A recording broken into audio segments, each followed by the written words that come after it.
All right, so let me show you just a couple variations of how you can use the spin drill. Of course, you can just use it, like I said, continuously and then in and out of whatever. I'll show you into some footwork and then I'll show you into a swipe just so you can kind of get an idea of how you can throw it. Cool? So into footwork, little top rock, drop it.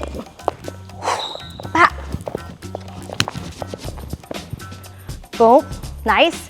So that's just a little bit into some footwork and then spin drill into a swipe, little bit top rock, same thing.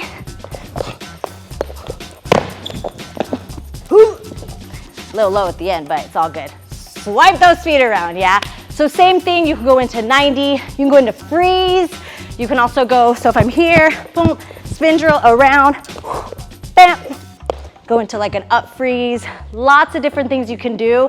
Play with it, have fun, spin drill. Check you on the next one. Peace out.